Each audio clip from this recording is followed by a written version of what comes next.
right, I'm going to teach a lesson tonight, and I'm titling it, Know the State of Thy Flocks. Know the State of Thy Flocks. If we turn to Proverbs 27, we'll look at that passage to begin. That's where we'll start.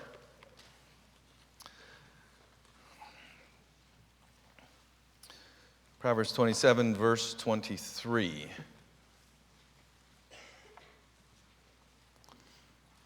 Let's go ahead and pray, and then we'll continue. Heavenly Father, thank you again for your word. Thank you for our church. And I pray that you would help me to make proper application of what your word says and what we can learn from it to our lives in a practical way. And I pray that you be honored and glorified by what's said tonight and by what's done in our lives as we take the truth of your word with us and apply it more carefully or to a new area in our lives, and that you would further the work that you have for us to do. In Jesus' name, amen. So Proverbs 27, verse 23 says, Be thou diligent to know the state of thy flocks, and look well to thy herds. For riches are not forever, and doth the crown endure to every generation? The hay appeareth, and the tender grass showeth itself, and herbs of the mountain are gathered. The lambs are for thy clothing, and the goats are the price of thy field.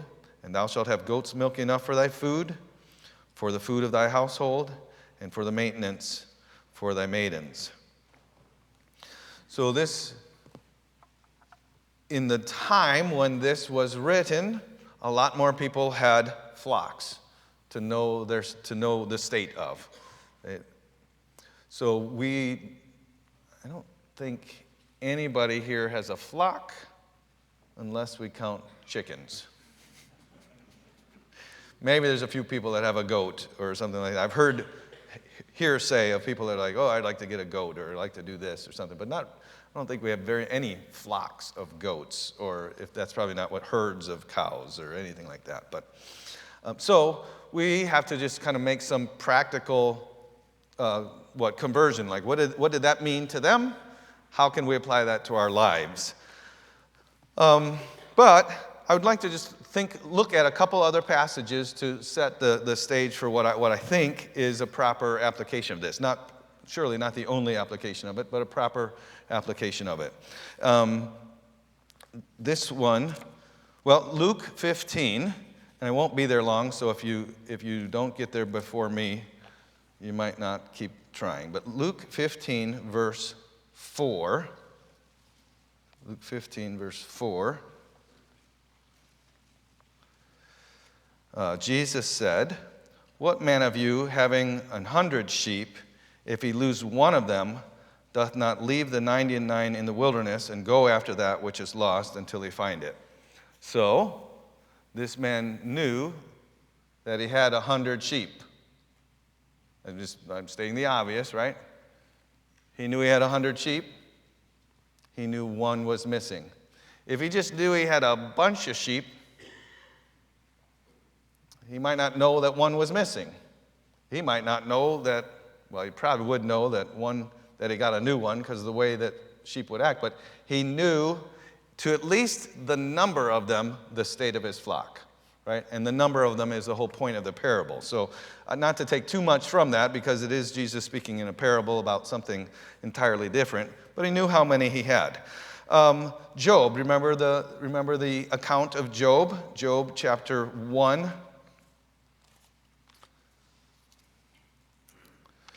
I'm turning slowly, but, that's Esther. Come on, Pastor Rogland. You know the books of the Bible for a long time now. Job chapter 1, verse 1, there was a man in the land of Uz whose name was Job, and that man was perfect and upright, and one that feared God and eschewed evil. And there were born unto him 7 sons and 3 daughters. We would expect him to know how many sons and how many daughters he had. His substance also was 7,000 sheep and 3,000 camels and 500 yoke of oxen and 500 she-asses and a very great household. So maybe he had more. We don't know. It doesn't, those are just huge numbers. Okay, and he was a great man. He was the greatest of all the men of the East. But we have numbers there. Let's go to another passage having to do with herds that doesn't really have numbers, and that will be Genesis 30.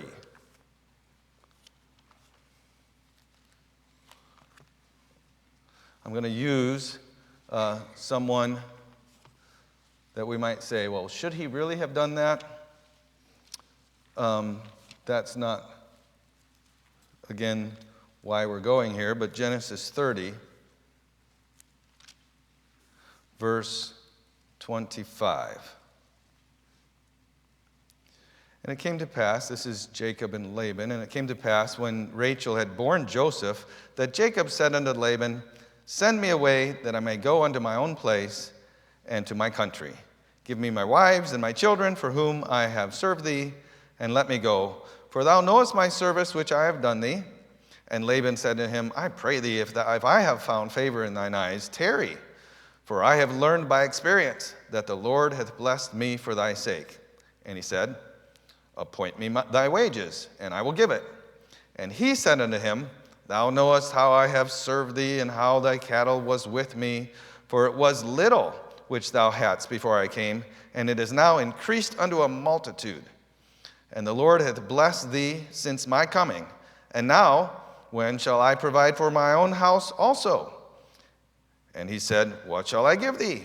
And Jacob said, Thou shalt not give me anything. If thou wilt do this thing for me, I will again feed and keep thy flock. I will pass through all thy flock today, removing from thence, or removing from there, all the speckled and spotted cattle, and all the brown cattle among the sheep, and the spotted and speckled among the goats. And of such shall be my hire. Okay, so what's he going to do? He's going to go through, he's going to pull out certain, they look a certain way, they're going to be mine. The ones that look the other way, they'll be his. So shall my righteousness answer for me in the time to come, when it shall come for my hire before thy face. Every one that is not speckled and spotted amongst the goats and brown amongst the sheep, that shall be counted stolen with me. So he says, if you find any that aren't that way in my flock, you can count it like I stole it from you. Okay? And Laban said, Behold, I would it might be according to thy word. And he removed that day the he-goats that were ring-streaked and spotted, and all the she-goats that were speckled and spotted, and every one that had some white in it, and all the brown amongst the sheep, and he gave them into the hand of his sons. And he set 3 days' journey betwixt himself and Jacob fed the rest of Laban's flocks. So he takes these ones that are now his and takes them 3 days away. Right? He sends them 3 days away, and then he stays with Laban's flocks, and what does he do? He does things. And as soon as there's one goat or sheep that doesn't look like the rest of Laban's, he says, well, that one's mine, right? He's keeping very careful track of Laban's flock and his flock. He knows the state of his flock.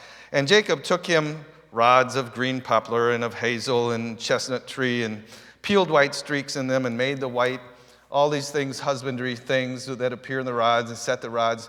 And then he goes to guttering water trough, and the flocks came to drink. And Jacob, verse, 40, and Jacob did separate the lambs and set the faces of the flocks toward the ring-streaked and all the brown in the flock of Laban. And he put his own flocks by themselves and put them not unto Laban's cattle. Whensoever the stronger cattle did conceive, that Jacob laid the rods before their eyes. He wanted to make sure that the strong cattle bore fruit that would be identified as his. Okay, now we don't know. We don't know whether these are people. I've read that people that understand husbandry say none of this makes any sense. So I don't know, whether it worked or not. The point is he knew very sure what was going on with the crops. And that is kind of the point that I would like us to gather from. We don't need to be like Jacob, but there's just some other Old Testament places where it talks about flocks. We go back to Proverbs, and Proverbs says, back in Proverbs 27, be thou diligent to know the state of your flocks. So, what is the state of your flocks? How many sheep do you have? Goats, camels, donkeys, oxen. You say, Pastor Vogel, I don't have any of those. What's the equivalent? What's the equivalent today? How many of them are male and female? How many of each color? How many are strong? How many are weak? Okay, now I'm teaching hermeneutics right now, so I don't know where my students are. I'm not saying that these things equal an envelope that you put your money in. Okay, but the application is right to that. How do you know the state of your finances? How do you know the state of your wealth? We're kind of doing okay. How do you know? How well do you know? You should know. You might know vaguely. You might know, I don't know anybody anything. That's good. And I think, just my feeling by walking in amongst you, I feel like most of us eschew debt. We don't get ourselves into debt. I'm not saying everybody does, nobody has a credit card problem, but I think most of us don't have debt. We're aiming toward getting rid of any debt, only a house mortgage, and even let's get rid of that. I think that's very good. But I wonder if that's as far as we go. If it's just like, okay, as long as I don't owe anybody, then a big, this, oh yeah, the annual car insurance bill. Whew, all right. I was going to do that with this money this month or this paycheck, but now it's going to go to that and we won't do this or whatever. And so we're okay, but just okay. Many of us have very, very good jobs, and it's a good thing. The good job makes it so that we can be a little loose with, we just put some here, put some there. But so we know that our flocks are okay.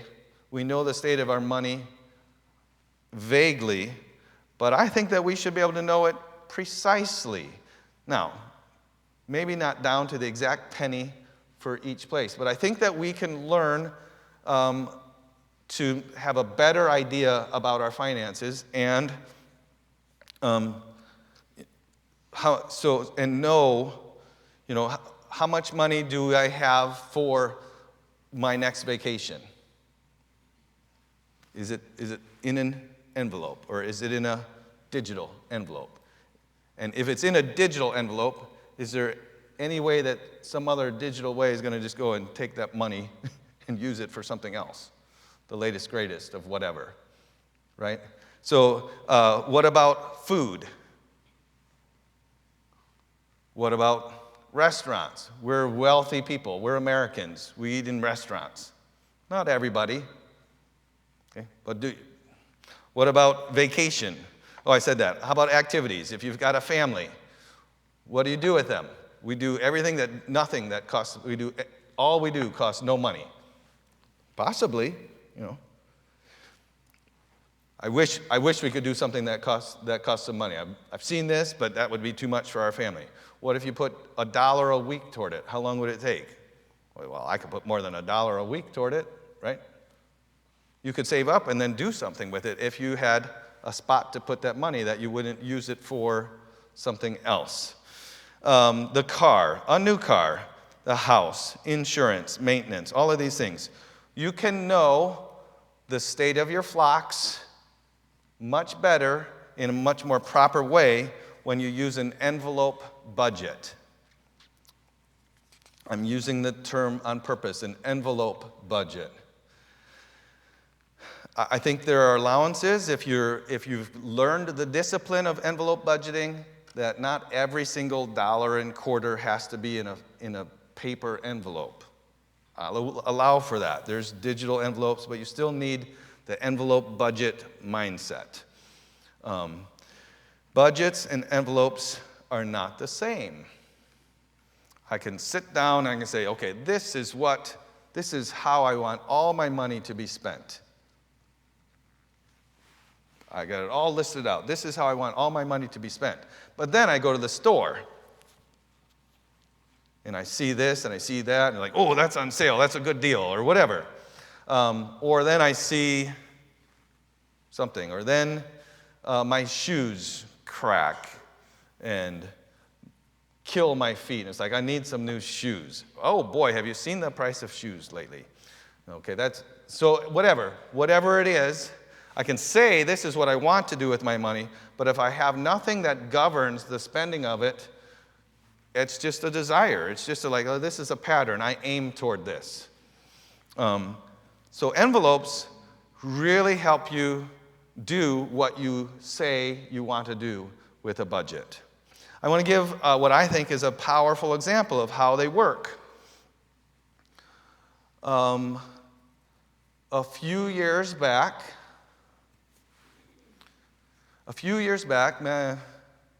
7 years back, I began to oversee the operations of our business office.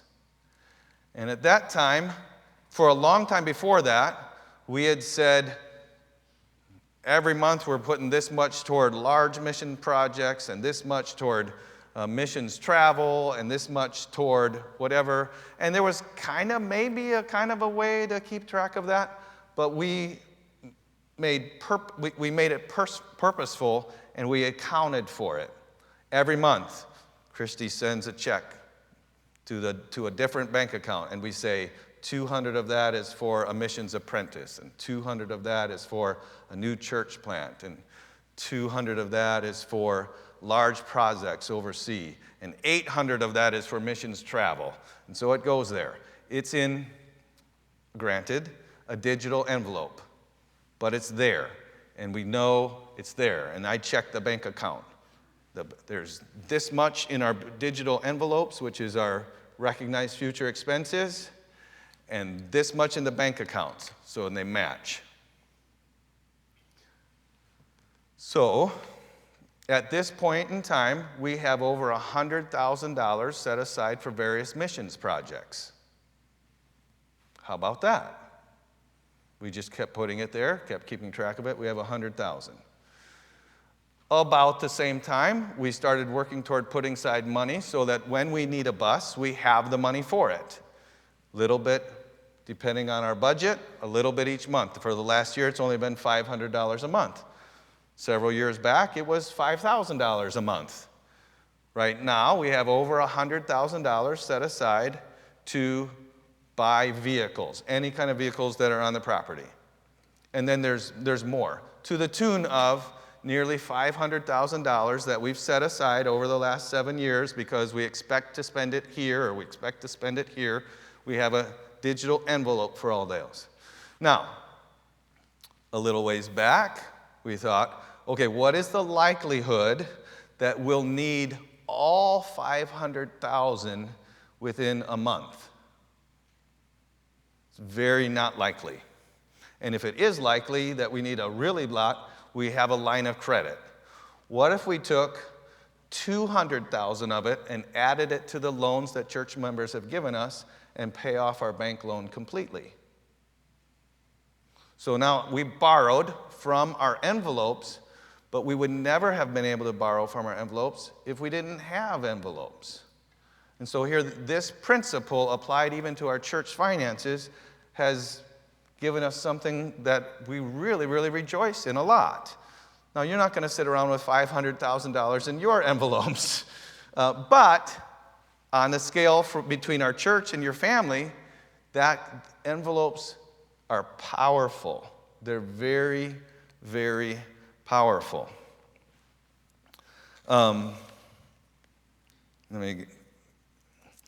Without envelope or envelope thinking, most of us end up living paycheck to paycheck.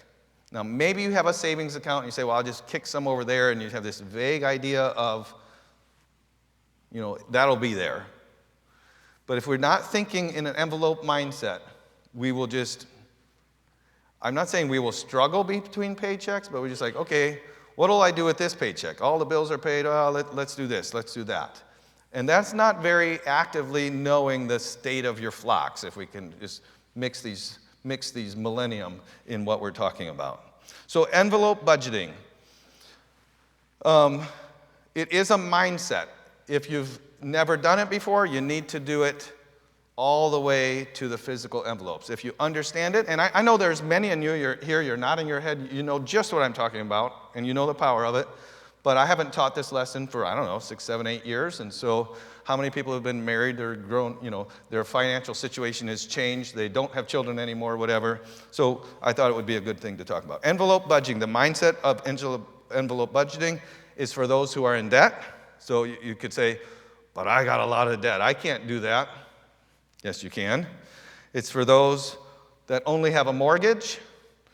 It's for those that don't even have a mortgage. It's for children. Even children, if they get money, they should learn to put it in, they should learn to divide it into envelopes and then use only what that envelope's for. Now, they won't have 15 or 20 envelopes like you. They probably have 3 envelopes. Would be plenty for younger children, even teenagers, maybe 5, not that many. But everyone should learn to think this way about the resources that God gives them. It will make it go much farther. You'll be able to do much more with it. So, very quickly. So I found a resource many years ago, and I'm going to use their outline now that I've told you my ideas about it, because their outline fits with the way I would talk about it.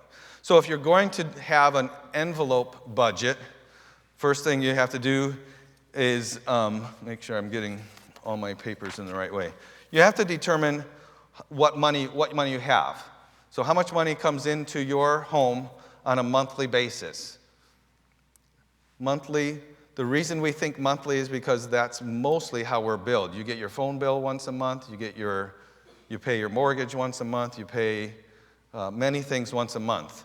You hardly pay anything more frequently than a month. You buy groceries maybe more than once a month, but that's different spending. That's not a bill. If you have a car payment, that's probably once a month. Some of your insurance payments will be once a month, but you could save money if you make that quarterly or annually. But so typically, the mathematical problem, the best way to do it is to figure out how much money you have coming in each month, because you want to compare that with what's going out each month. And then you decide on how you're going to divide that up. You should use the minimum amount that you make in a month. Some of us make the same amount every month.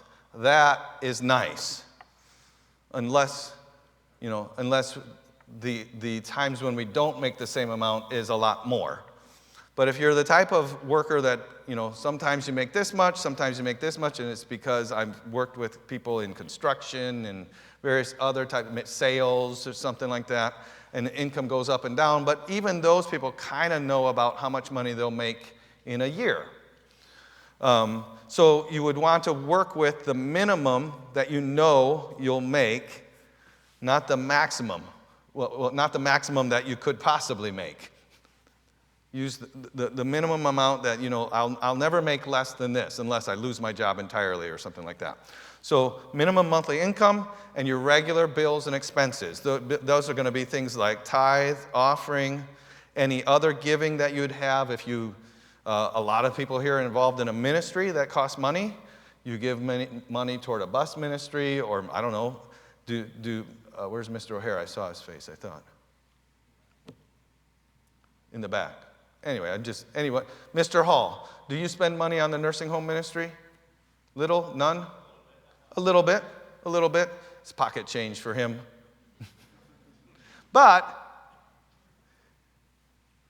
And I wouldn't expect the nursing home ministry to be, it might be just, let's just get that with our groceries. Okay? It might not be, but you're not going to, if you just get your bus treats with your groceries, whoa, where's the money for the groceries? We just had how many, whatever, tacos and everything for the last month on the buses. Anyway, categories for that. Other things. Do you like to give a lot to the Christmas offering? Do you like to give a lot to various? Do you like to give when Pastor Mitchell says it's "I love my choir" offering, or "Here comes the candy sale," and the little kiddos are walking around asking you for help, or you just want to help? You're like, "Oh, I wish I could help, but I don't have any money." If you set money aside to give to extra things, we have fewer extra things. I had to edit my notes. We have fewer extra things than we used to, but we still have a volleyball marathon. We still have a special missions offering here or there, a Christmas offering, the candy sale, and various other things along the way. If you like to give to those things, put some money aside. So then when you hear the announcement, it's like, okay, here we go. I'm ready for that. How much of this should I give? That it's still a matter of prayer or the impression of the Holy Spirit on you, but how much of this should I give? You, of course, you either have rent or a mortgage, I would guess. So there's that. Insurance, if you've got a mortgage, taxes, your utilities. Amen? Got to pay those utilities. Water, sewer, garbage, all of that kind of stuff. I think probably most of us would think of our phones as a utility. It used to be a utility because it was hooked to our house, but now we have these, they're hooked to us. Anyway, that's another topic. But if you own anything, it's going to break and you're going to need to fix it. Right? Where's the money going to come from? Put some money aside. So I'm kind of talking both ways. Put money aside, but first you're just going to decide. I only have this much money. How much can go there? Miscellaneous household things. Most men like their houses to be clean, so their wives need things to clean with. Most ladies like the lights to be on in their house, so their husbands have to buy light bulbs to put in the sockets and whatever else. All of that kind of stuff. If you have a car, you're either making payments on it or you're saving up for when you sell the one you have and you got to add some to it to get another car, right? So there's either the payment or the savings for the purchase of a car. There's insurance. You've got to put gas in a car or you got to plug the thing in. Then, yeah, NIPSCO likes that, right? But repairs. And if it's a new car that doesn't need repairs, you still got to change the oil. The tires are going to wear out or whatever. If you're the type that says, I just use it until it wears out and get a new one, then you better put more in savings for your new one. Anyway, food. How much can you spend on groceries? How many mouths do you have to feed? How often are you feeding them? Whatever. Do we want to set some aside and take the kids to a restaurant? That might have started, this the end of the budget, way back. Mr. Hall, you remember Mr. Steak in Michigan City? Kids meal, I was telling somebody you could get a kids meal, a ham steak, big piece of ham, just that thick, but big piece of ham with some French fries for like 39 cents on the kids meal. I don't know what the adults paid, but they knew what they were doing. The kids wanted to go to Mr. Steak. Dad, it's only 39 cents. And his probably cost $10 back at that time or whatever. So the bill was bigger than our 39 cent. But do you take the kids to a restaurant? I'm pretty sure the Shrocks don't take kids to restaurants very much, but my Shrocks don't. They have like private party. It's like no one else is allowed in the restaurant. Anyway, that costs even more if you take over the whole place. But we're human beings. We get sick.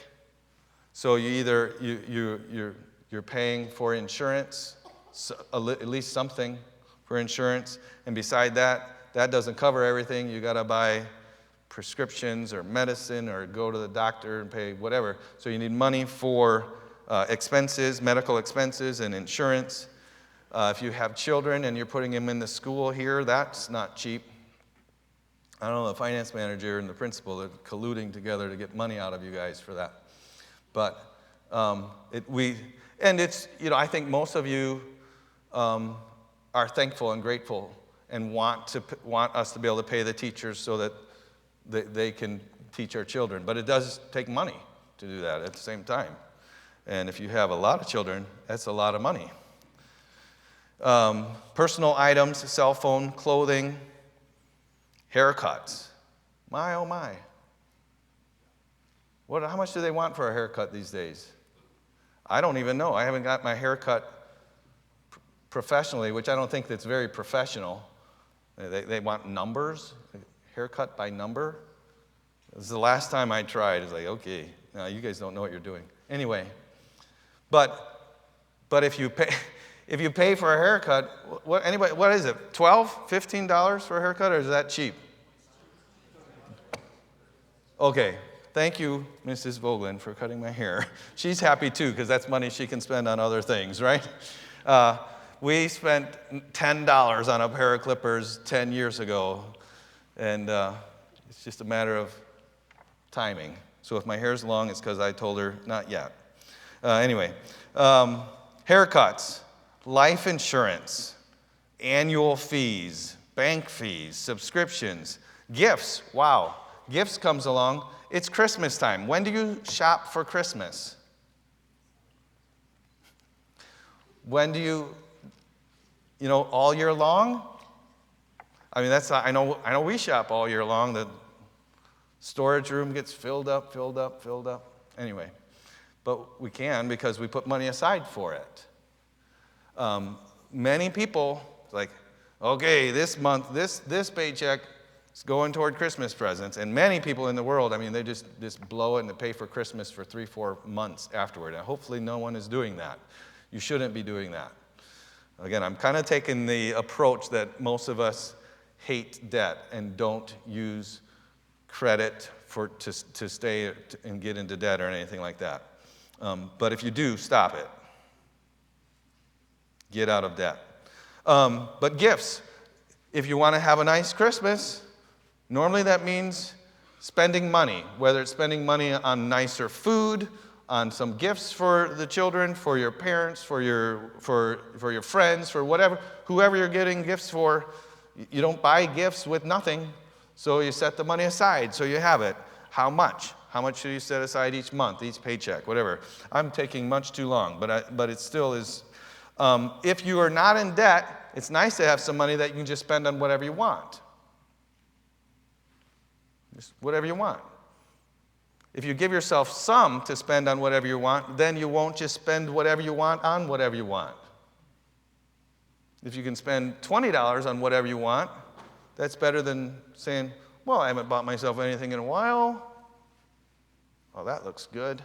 $250 down the, well, we'll catch it up.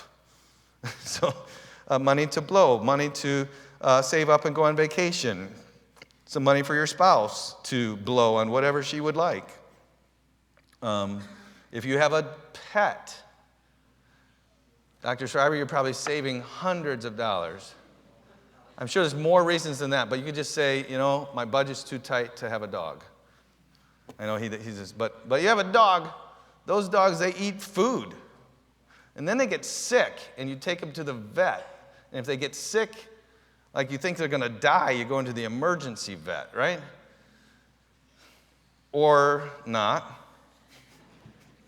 But most of us, if we have a pet, we care about the thing. It becomes a member of our family, all of that. Okay, move on, Pastor Boglin. And besides all those things, you want to save money up. What if an emergency comes along? You don't want to blow the budget. You don't want to, so set some aside for an emergency. Save up money for retirement. Save up money to help your kids with college. Say, my kids, I'm not helping them. Okay, maybe not. But you could help them. If they're coming to this college, you could just let them live at home and save them a ton of money. You kids that come to college here and live at home, you're saving tons of money. Ask Laura Kriegel, right? She moved in the dorm this semester. Sometimes they do that. But investments, all of these things. So these are all, and there's probably some I missed, but these are all different things that we spend money on a regular basis, generally. Most of us do. Some don't spend money on pets. I get it. But most of those things we spend money on a regular basis. You have to say, okay, so if I make this much money, I can only spend that much money on these things. How should it be divided? and I'm at the end of my time. But you decide, make sure that they equal, then simply put, you make an envelope for each of those, put the name of the category on there, and if I make $2,000 a month, then the dollars amount that go in this one, I write that dollar amount on the envelope. So I get my check, I cash my check, $2,000. Some goes in this one, some goes in that one, some goes in that one, some goes in that one. You can, and then when you need to pay those bills or buy those items, you go in the envelopes, you pull it out, and you take it to the store and buy it. That is, without explaining it all, to that point is what you should do if you're in debt and you're not in control of your money. Now, there are things we can do because of digital banking and all that kind of stuff that I don't have an envelope. I never had an envelope for my house payment. I just left that money in the bank, and the mortgage company took it from the bank.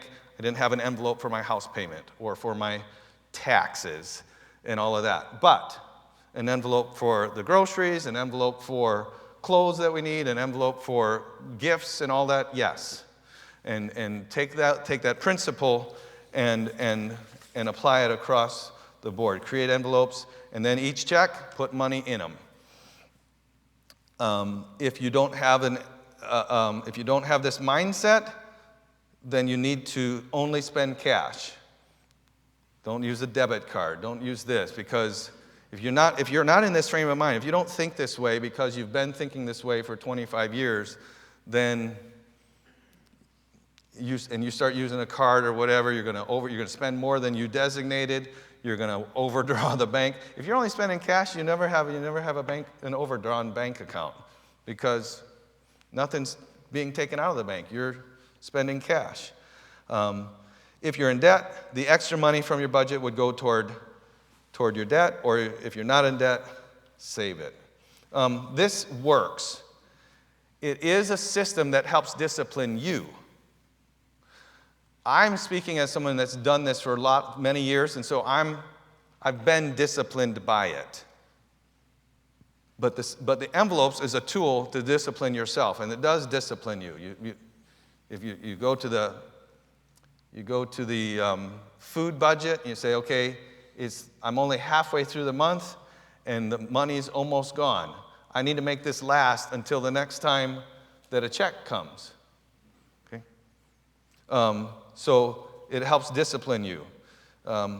If you have them full and they've been humming and running for many, many months and years, then you're going to have a bunch in them, just like we did as a church.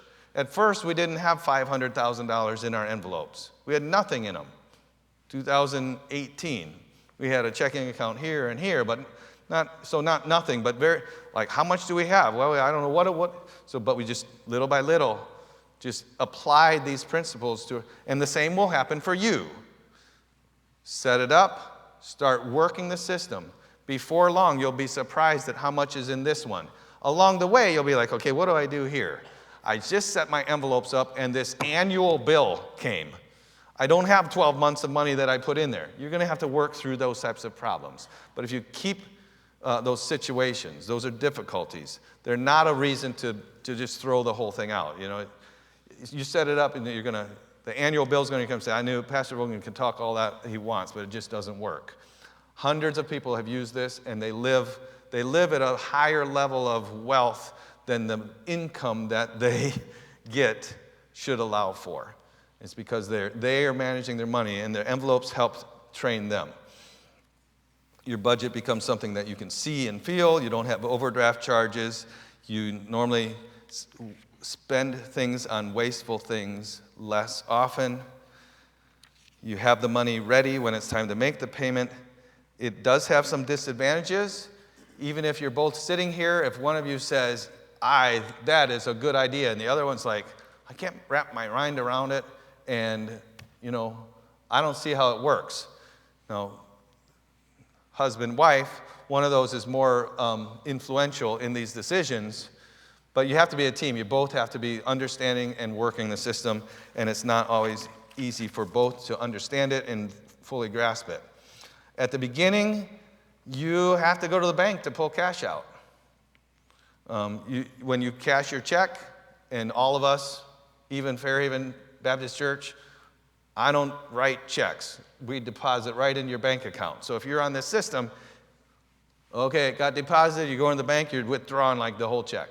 Not the whole check. You can leave in, like I say, payments that would be paid for by check, but you're withdrawing it, putting cash in there.